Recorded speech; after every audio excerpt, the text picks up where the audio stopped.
So I got back here at 10. And I was just like, I'm good. I made it back home. I passed out. Tell you more tomorrow. Called me. So, yep, had too much weed.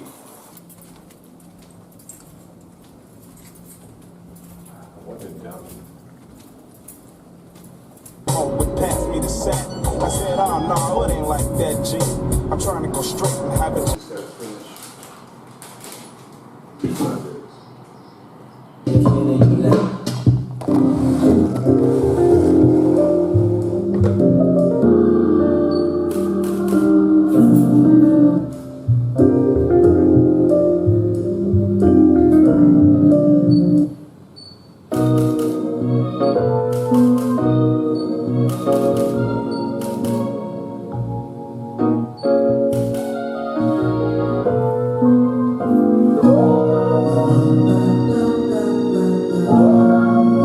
It's like a maze low key because I'll start with this sample and then put my drums on it. Obviously with the AJ Snow intro, but then I'm gonna get rid of this sample and find something else I like. Probably switch the snare. It's like I'm just kind of weaving my way through something that I like. And then when I like something, I usually stand up and start fucking around with it. We'll see.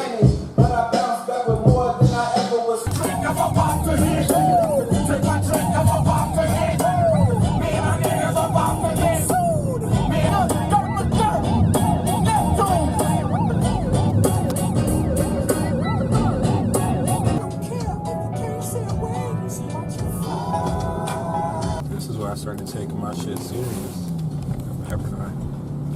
I know. Did you start making music beats? wise? Yeah. I was making beats in high school, but like this is where when I talk about getting Fruity Loops and all that shit, like it was all here. I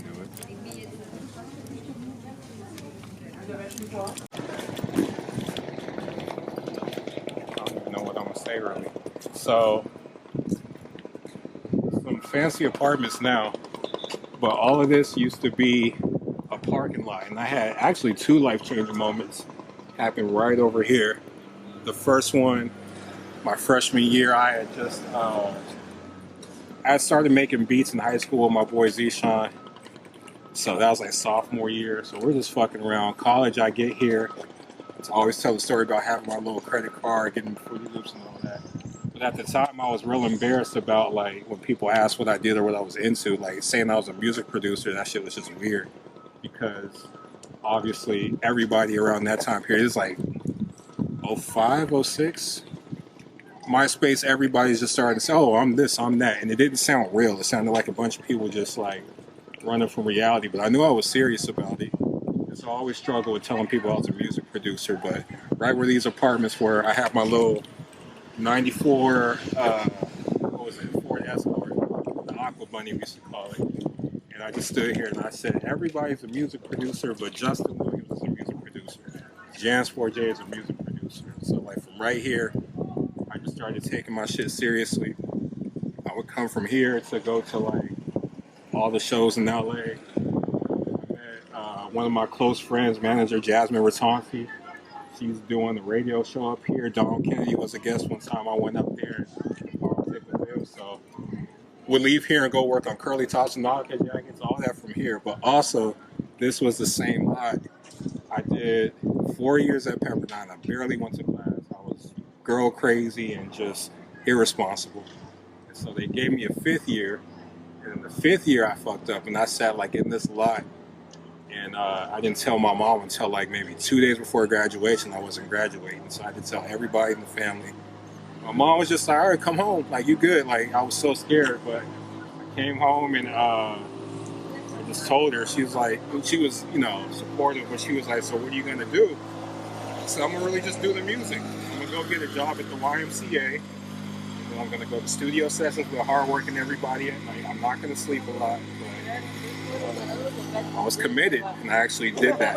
And so all of that is a trip, just coming back here and like seeing some of the places that was so important. Obviously, it's different shit now. Like I said, it's fancier like dorms and shit. But yeah, this little lot right here, that's where Jansport J really decided to be who he was. Yep.